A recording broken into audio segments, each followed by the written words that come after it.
જૂનાગઢ ખાતે મહાશિવરાત્રી મિની કુંભ મેળાનો આજથી પ્રારંભ થઈ રહ્યો છે। સાંજે 7 વાગે ભવ્ય ડમરૂ યાત્રા નીકળશે। હર્ષ સંઘવી સાધુ સંતોને ડેપ્યુટી સીએમ ઉપસ્થિત રહેશે। સાથે જ સાધુ સંતો અને ભક્તોની ઉપસ્થિતિમાં ભવનાથ મંદિર પર કરાયું છે ધ્વજારોહણ। સાથે જ 55 કિલોના પિત્તળના ધ્વજ દંડ પર ધ્વજારોહણ કરાયું છે। સાધુ સંતો અધિકારી અને પદાધિકારીઓએ ધ્વજારોહણ કર્યું છે। આજથી સમગ્ર ભવનાથ વિસ્તારમાં અન્ન ક્ષેત્રોની શરૂઆત કરી દેવાઈ છે। ગિરનાર તીર્થ ક્ષેત્ર ભક્તિમય માહોલથી અત્યારે ગુંજી ઉઠ્યું છે। जय गिरनारी ओम नमो नारायण। आज थी शिवरात्रि महापर्वनो भगवान भवनाथ दादा सानिध्य में गिरनार पवित्र भूमि में शिवरात्रि महापर्वनो मेळानो प्रारंभ थई चूक्यो छे। भवनाथ महादेव में ध्वजारोहण पण थयुं छे। त्यारबाद श्रीपंथ दशनाम जूना अखाड़ा, हवाना अखाड़ा अने अग्नि अखाड़ा त्रणेय अखाड़ों में ध्वजारोहण थयुं અને ત્યારબાદ અન્નક્ષેત્રો પણ આજથી શરૂ થઈ ગયા છે। ધૂણાઓ ચેતન થઈ ગયા છે અને તંત્રે પણ ખૂબ સારી કામગીરી કરી અને ગિરનાર દરવાજાથી લઈ અને ભવનાથ ક્ષેત્ર સુધી સુશોભન, લાઇટિંગ, સ્વચ્છતા, પાણી બધી જ વ્યવસ્થા સરસ રીતે કરી છે। દરેક ભાવિક ભક્તો પણ આ મેળામાં આવો અને આ શિવ ભક્તિમાં લીન થઈ આપણને આધ્યાત્મિક અને પુણ્યનું ભાથું બાંધો। જય गिरनारी ओम नमो દરેક ભક્તોને પણ એક નિવેદન કે આ વખતે આપણે જે ટ્રાફિકની સમસ્યા હતી, કારણ કે મોટી સમસ્યા પાર્કિંગની છે, એને ધ્યાને લઈ અને અંદર વાહન પ્રવેશબંધી છે। તો એવો આપણે આગ્રહ ન રાખીએ કે વાહન લઈને જઈએ, આપણે પણ સહકાર આપીએ અને મેળાનો આનંદ માણીએ। અને પ્લાસ્ટિક જે છે એ તો આપણે ખબર છે કે ગિરનાર એ પ્રાકૃતિક છે, એટલે પ્રકૃતિને નુકસાન થાય એનું પણ આપણે તકેદારી રાખીએ। પ્રકૃતિ અને પર્યાવરણનું જતન કરીએ, સ્વચ્છતાનું પણ જતન કરીએ। જય गिरनारी नमो नारायण। મહાશિવરાત્રી મિની કુંભ મેળાનો આજથી પ્રારંભ કરી દેવામાં આવ્યો છે। સાંજે 7 વાગે ભવ્ય ડમરૂ યાત્રા નીકળશે। સાથે સાથે ડેપ્યુટી સીએમ અને સાધુ સંતોની હાજરી જોવા મળશે। તો આ મામલે વધુ માહિતી સાથે અમારા સંવાદદાતા કૃતાર્થ વૈષ્ણવ લાઈવ જોડાઈ ગયા છે। આપણે તેઓની પાસેથી માહિતી મેળવીશું। જે કૃતાર્થ, અત્યારે મહાશિવરાત્રી એટલે કે મિની કુંભ મેળાનો આજથી પ્રારંભ થઈ રહ્યો છે, શું અપડેટ? જી, આપને જણાવી દઈએ તો ખાસ કરીને ભવ્યથી ભવ્ય અને દિવ્યથી દિવ્ય મહાશિવરાત્રી મેળો જૂનાગઢ ખાતે યોજાઈ રહ્યો છે। ત્યારે ખાસ કરીને આજે નોમના દિવસે આ જે મેળો છે એ નોમથી લઈ અને 13ના દિવસે એટલે કે મહાશિવરાત્રીના દિવસે પૂર્ણ કરવામાં આવે છે।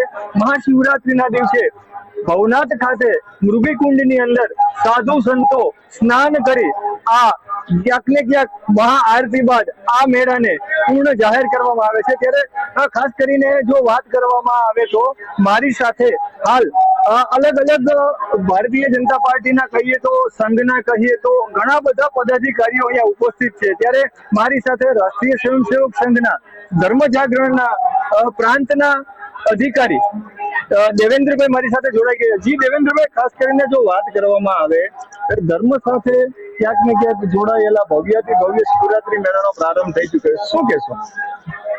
સૌ પ્રથમ તો ગિરનારી મહારાજની જય, જય ભવનાથ। આપણા સૌરાષ્ટ્રમાં નહીં પરંતુ પૂરા ભારતની અંદર અને હવે તો વિશ્વની અંદર જે ભગવાન શિવના બેસણા છે, એક સ્કંદ પુરાણની અંદર પ્રસંગ છે કે જ્યારે દુનિયામાં દુઃખ વધી ગયું ત્યારે દેવતાઓએ ભગવાન શિવને પ્રાર્થના કરી કે તમે આ પૃથ્વી ઉપર આવો। ત્યારે હિમાલયથી ભગવાને નજર ફેરવી અને આ પર્યાવરણ અને વાતાવરણ અહીંનું જોઈ એમને અહીંયા નિવાસ કર્યો। થોડા સમય બાદ માતા પાર્વતીજીને એમ થયું કે ભગવાન ક્યાં છે, એટલે એ પણ આવ્યા। જે અહીંયા આવ્યા ને ત્યારે જોયું કે કેટલાય બધા દેવતાઓ, ગંધર્વો, તપસ્વીઓ, ઋષિઓ બધા એનું એક આખું મોટું અહીંયા એક મંડળ બનેલું। ત્યારે માતાજીએ પણ ઈચ્છા થઈ, માતાજી પણ રોકાણા। એથી સમયથી લઈને આજે અહીંયા જોઈએ કે જયારે માતાજીએ કીધું ભગવાન હવે અહીંયા કાયમ અમને સ્વરૂપનું દર્શન આપો, એટલે એ સમયથી ભવનાથ મહાદેવ જો એક ધારણ કરી એટલા વર્ષોથી માતાજી ઉપર એમણે પણ બેસણા કર્યા અને એ ચામુંડા મા તરીકે ઉપર છે અને વિષ્ણુ ભગવાન પણ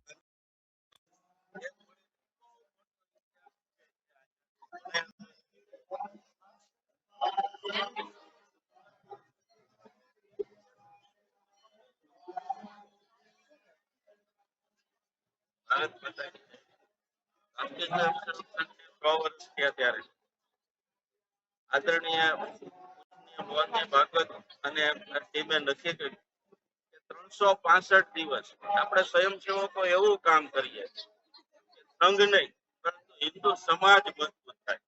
365 દિવસ પૂરા થાય તો આપણો હિન્દુ સમાજ છે એ સંગઠિત અને મજબૂત થાય, કારણ કે સંઘની સ્થાપના આ ઉદ્દેશથી થઈ. તેની એક શૃંખલાના ભાગ રૂપે અત્યારે હાલમાં આપણે સૌરાષ્ટ્ર અને ગુજરાતની અંદર એ હિન્દુ સંમેલનો 8-10 ગામ ભેગા કરીને એક મોટા પ્રમાણમાં થઈ રહ્યા છે.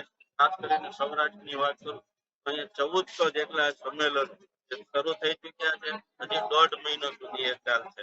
5 પ્રકારના સંદેશ, એક સંગઠનનો છે, એક કુટુંબ પ્રબોધનનો છે, આપણે પર્યાવરણને જાળવીએ, આપણું નાગરિક કર્તવ્ય જાળવીએ અને એક આપણો સ્વનો બોધ. આ પ્રકારનું પંચ પરિવર્તનની વાત લઈ અને સંગઠન કર્યું. આજે આપણે જોઈએ છીએ કે સમાજની અંદર ઘણા પ્રકારના એ આવી ગયા છે, જેને આપણે કહીએ તો હિન્દુ સમાજની અંદર રહેતા છેવાડાનો માણસ, એના માટે થઈને કંઈક કરવું. અને આ હતા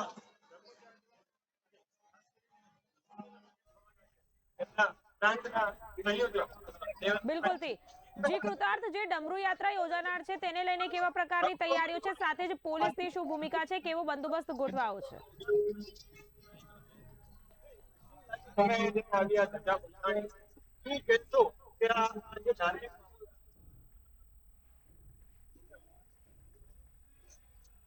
આ હતા ભક્તજનો હતા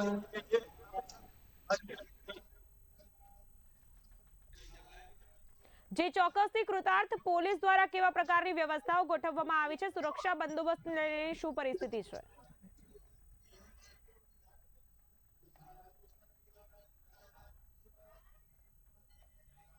કૃતાર્થ, આપને અવાજ આવી રહ્યો છે?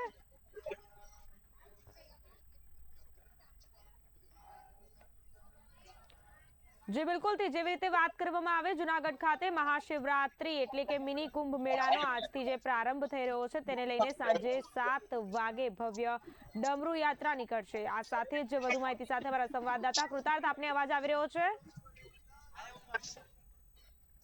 જી કૃતાર્થ, પોલીસ દ્વારા કેવા પ્રકારનો બંદોબસ્ત ગોઠવવામાં આવ્યો છે?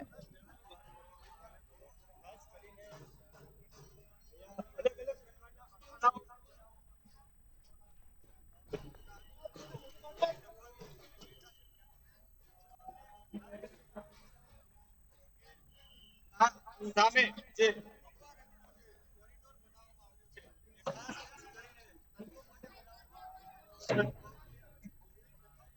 જી કૃતાર્થ, સમગ્ર માહિતી આપવા બદલ આપનો આભાર. તો દર્શક મિત્રો, જેવી રીતે આપણે જાણીએ છીએ કે જુનાગઢ ખાતે મહાશિવરાત્રી એટલે કે મિની કુંભ મેળાનો આજથી પ્રારંભ થઈ ગયો છે. સાંજે 7 વાગે ભવ્ય ડમરુ યાત્રા નીકળશે. આ સાથે જ ડેપ્યુટી સીએમ હર્ષ સંઘવી સહિત સાધુ સંતો મોટી સંખ્યામાં ઉપસ્થિતિ નોંધાશે. સાધુ સંતો અને ભક્તોની ઉપસ્થિતિમાં ભવનાથ મંદિર પર કરાયું છે ધ્વજારોહણ. 55 કિલોના પિત્તળના ધ્વજદંડ પર ધ્વજારોહણ કરાયું છે.